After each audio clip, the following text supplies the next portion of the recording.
안녕하세요. 하나금융투자 채권 담당하는 이미선입니다.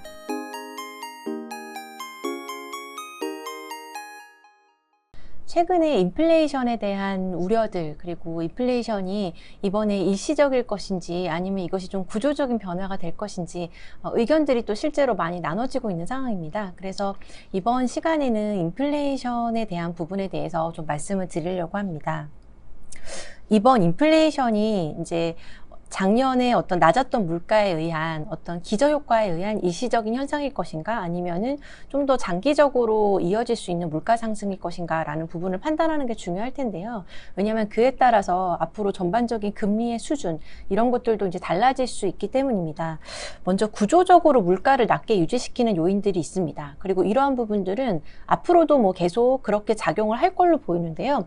예를 들면 지금 고령화라던가 자동화에 따른 어떤 생산 원가 비용이 하락한 점들, 그리고 온라인으로 많은 판매들이 이루어지면서 가격이 뭐 계속적으로 경쟁이 있기 때문에 가격이 높아지기 어려운 부분, 이런 것들은 이제 구조적으로 물가를 낮게 유지시킬 거고, 이러한 요인들은 앞으로도 계속 그 힘을 발휘를 할 것입니다. 그리고 과거에 물가를 낮게 유지시켰던 요인들이지만 최근에 달라진 것들도 있습니다. 예를 들면 이제까지는 글로벌라이제이션, 즉 세계화 흐름이 강화가 되면서 각국에서는 어떤 생산을 할 때 좀 더 원가가 싼 곳에서 생산을 하고, 또 여러 가지 어떤 그런 공급망들이 굉장히 촘촘하고 효율적으로 돌아갔다면, 최근 한 2, 3년 전부터는 각국의 보호무역주의가 강화가 됐습니다. 그래서 어떤 저렴한 곳에서 원가를 낮춰서 생산한다기보다는 웬만하면 자국에서 제조업을 다시 좀 키우고 이런 방식들이 높아지고 있는데, 어떻게 보면 그러한 어떤 비효율성들이 어떤 원가를 높이는 쪽으로 작용을 할 거라고 생각이 되고요. 두 번째는 연준의 인플레이션에 대한 타겟팅 수준이 높아졌다는 것입니다. 이제까지는 연준이 2%의 물가를 목표로 했다면, 이제부터는 2%보다 좀 더 높은 물가를 허용하는 쪽으로 이 타겟팅 수준을 바꿨고요. 이러한 부분들도 앞으로의 어떤 물가에 영향을 줄 수 있는 부분일 겁니다. 그리고 세 번째는 이제 각국이 어떤 재정을 편성하는 데 있어서 그동안은 좀 흑자 재정을 계속 유지했던 나라들, 또는 어떤 한번 확장을 했더라도 다시 긴축으로 돌아가는 이런 흐름들이 있었는데, 지금은 일단 모든 나라들이 확장 적자 재정 편성으로 다 바뀌게 됐고, 이게 당분간은 또 당장 긴축으로 이렇게 바뀔 가능성이 그렇게 많지가 않아 보입니다. 그렇다 보니까 달러에 대한 어떤 신뢰도, 이런 것들이 하락하다 보니까 또 가상화폐로의 이동들, 이런 것들이 지금 있는 그런 상황으로 생각이 됩니다. 이번 인플레가 일시적일 것이라고 판단하는 어떤 의견을 갖고 계신 분들의 근거는 작년 대비해서 기저효과에 의한 높은 인플레가 거의 대부분의 어떤 인플레 상황을 설명할 거기 때문에 이게 계속 이어지지 않을 거다라는 거고, 또 소비가 늘면서 즉시 또 생산이 늘어날 수 있기 때문에 이게 가격 상승을 제어할 것이다라는 것입니다. 그래서 경기가 좋아지면서 수요가 늘어날 수 있지만, 그거에 맞춰서 또 물건이 생산되고 그거에 맞춰서 또 레스토랑이 문을 열고 이런 식으로 하면서 어떤 가격 상승을 제어할 거란 거고요. 그 다음에 많은 보조금을 받아서 현재 한국이나 미국이나 M2가 지금 굉장히 많이 늘어나 있는 상황입니다. 그래서 지금 이게 잠재적으로 인플레를 자극할 소지가 있다라는 이야기들을 하고 있는데, 이러한 부분들도 지금 이게 지출에 쓰이기보다는 실제로 지금 또 주식 투자에 많이 사용되고 있고, 그렇기 때문에 이게 실제로 지출에 굉장히 많은 자금이 사용되지는 않을 것 같다, 이런 의견들도 있고요. 또 연준에서 앞으로 만약에 2% 중후반 정도의 높은 인플레가 지속된다면은 금리 인상에 나서면서 인플레를 결국은 제어할 것이다 라는 이제 의견들이 있습니다. 그래서 이번 인플레가 그렇게 이제 단기적인 좀 현상일 것이고, 내년 정도가 됐을 때는 다시 좀 과거의 흐름으로 돌아갈 것이다 라는 근거들이 있고요.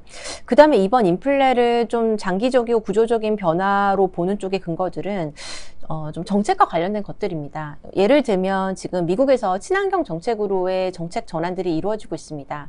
그러기 위해서는 기존의 전통적인 석유 산업이나 이런 거에 대한 어떤 생산들을 좀 낮추고, 그리고 대신 이제 어떤 대체하는 어떤 자원들로 이동을 해야 되는데, 그래서 지금 일부 시작을 한 거는 이제 미국에서 이제 국가가 보유하고 있는 토지에 대해서는 프래킹을 금지하는 이런 조치들이 이제 원유 생산을 감소시키는 쪽으로 작용을 하고 있고요.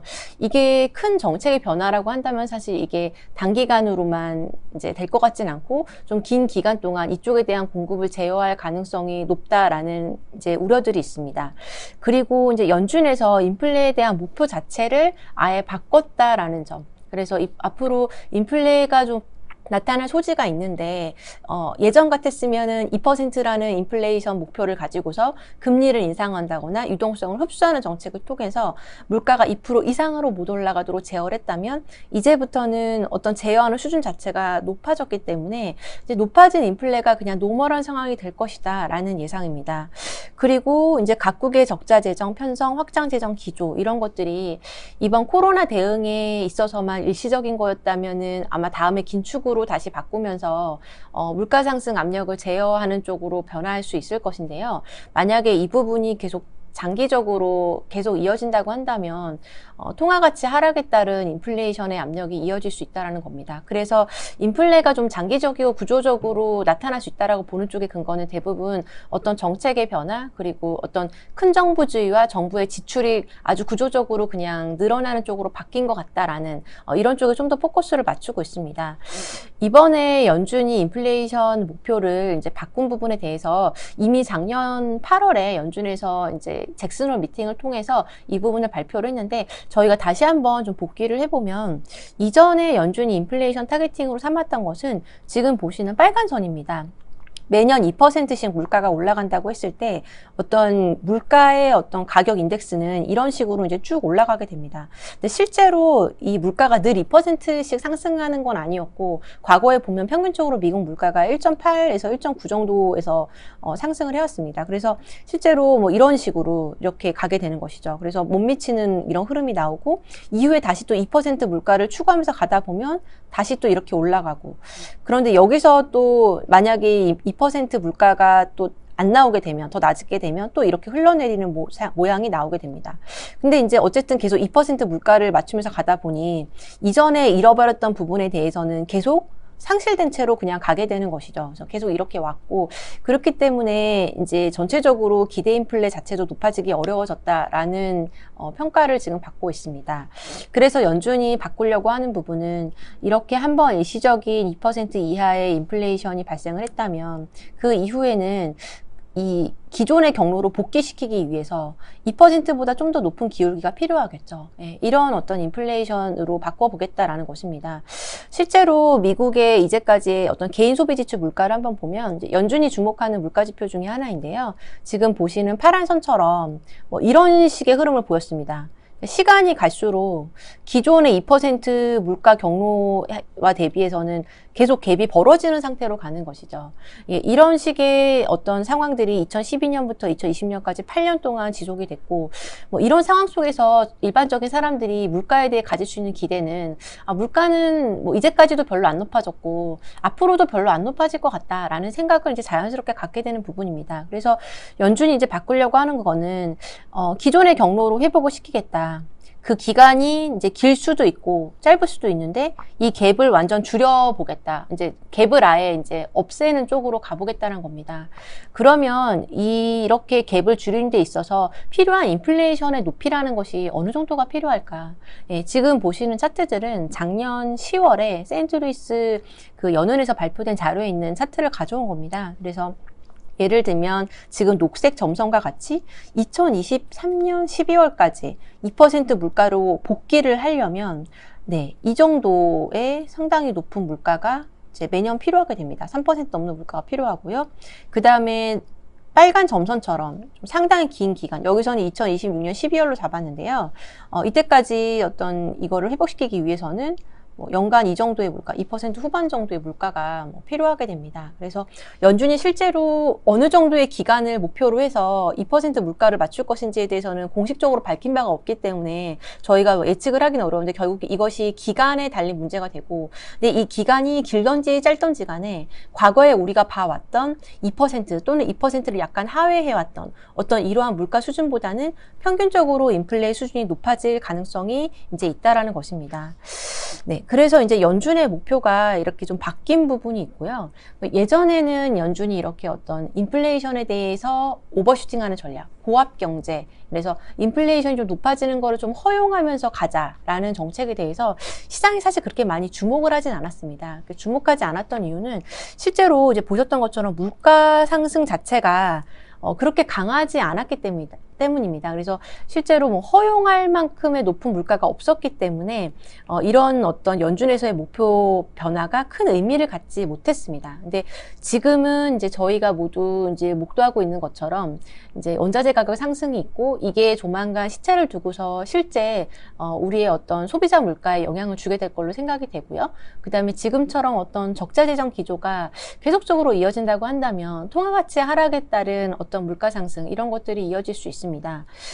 지금 어떤 기조적인 인플레로 들어갈 수도 있다라고 이제 생각을 하는 편인데, 그렇게 보는 근거 중에 하나는 이 과거에 이제 연준이 펼쳤던 어떤 유동성 정책이 뭐 금융위기 이후에도 대규모 유동성을 공급을 했지만 인플레가 오지 않았기 때문에 이번에도 특별히 인플레가 올 거라고 보기는 어렵지 않겠냐라는 이제 생각들도 있는데요.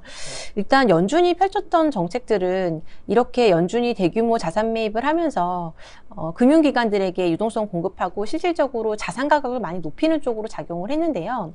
금융기관들이 연준으로부터 이제 어떤 받게 됐던 이런 유동성들은 결국은 다시 연준으로 들어가서 초과 지준금의 형태로 다시 예치가 됐습니다. 그래서 상당 부분들은 이 초과 유동성들이 다시 중앙은행으로 들어갔다는 이야기이죠. 그래서 이런 것들이 실제로 인플레로 이어지진 않았는데 이번 같은 경우에는 이제 실물 경제에 직접 정부가 재정을 투입했다라는 차이가 있습니다. 미국의 GDP 대비 재정 수지 적자와 미국의 물가를 보면 거의 같은 방향으로 움직이고 있습니다. 그리고 지금 미국은 GDP 대비 재정 수지 적자는 한 마이너스 15% 정도 되는데요.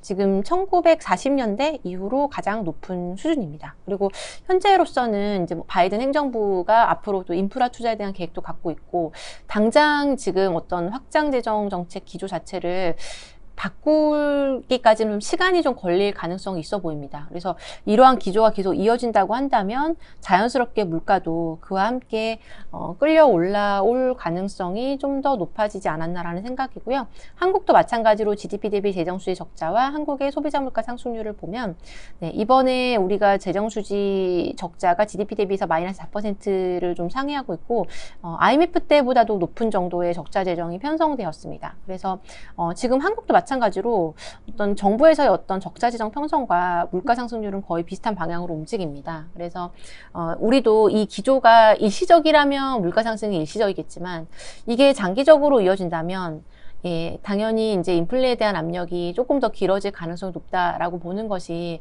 현실적인 접근이라고 판단을 합니다. 그러면 한국이 뭐 어느 정도까지 그런 계속 적자 재정을 편성하면서 갈 수 있느냐, 적자 국채를 어느 정도까지 계속 발행하면서 갈 수 있느냐라는 질문이 이제 들 수가 있는 건데요. 일단 정부에서는 기획재정부에서 낸 자료를 보면 국가채무 중장기 전망인데요.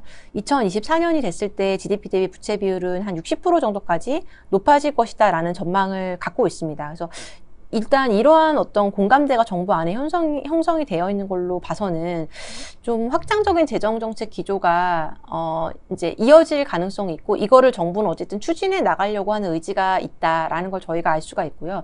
근데 이제 이게 저희 맘대로만 또 될 수 있는 부분은 아니고, 우리 원화가 또 기축통화는 아니기 때문에 또 이제 신용평가사들이 우리나라를 바라보는 시각이 있고 외국인들이 우리나라 국채를 바라보는 시각이 있습니다. 그래서 우리나라가 지금 신용등급상으로 보면 지금 무지스 기준으로는 AA 이제 2등급입니다. 그래서 지금 AA 제로 정도 수준인데요.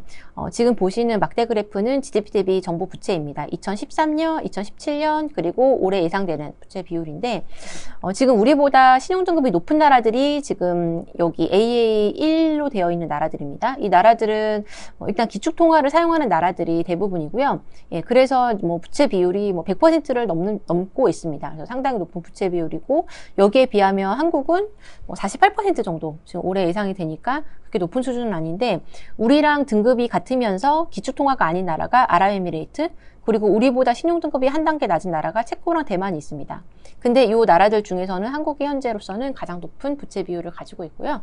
2017년 기준으로 봤을 때는 우리가 다른 나라들 대비해서 뭐 높은 수준이 아니었습니다. 뭐 비슷한 수준이었고, 근데 지금 이제 작년과 올해 들어서면서부터 이제 상승한 폭을 보면 뭐 대만이나 체코 이런 나라들도 늘긴 했지만 아직까지는 40% 초반 이하 정도고, 우리가 그거보다는 좀 높은 편이기 때문에 이제 어떤 우리랑 비슷한 피어 대비해서 우리가 부채 비율이 늘어나는 속도가 좀 빨라진다라고 했을 때는 뭐 국제 신평사들을 바라볼 때 뭐 신용등급 전망 또는 등급에 대한 하향 조정 검토 이런 가능성들이 좀 열리게 될 것 같습니다. 그래서 이런 가능성을 좀 배제하기 어렵기 때문에 추가적인 적자 국채 발행이 작년에는 일단 어떤 급한 상황에 따라서 많이 발행을 했지만 앞으로는 좀 신중하게 이러한 여건들을 감안하면 좀 신중하게 추진될 가능성이 있지 않나라는 판단을 합니다. 근데 이제 그럼에도 불구하고 전체적으로 어떤 확장적인 재정정책 기조의 어떤 방향성을 이제 현 정부가 가지고 있고 이렇게 간다라고 한다면은 어떤 지금의 어떤 대규모로 늘어났던 유동성을 당장 긴축으로 바꾸기보다는 현재의 유동성이 좀 유지가 되거나 조금 더 늘어나는 쪽으로 진행될 가능성이 있다고 봅니다. 그래서 이러한 부분들이 과거 우리가 한 10여 년 정도 이제 바라봤던 어떤 국면과는 좀 달라진 부분일 거로 보고 있습니다. 네, 그래서 이런 것들을 감안했을 때는 현재 이제 높아진 채권 금리가 이제 이런 부분들에 대해서 이제 원인으로 제공을 했다라는 판단을 하고 있습니다. 네, 오늘 발표는 이상으로 마치도록 하겠습니다. 감사합니다.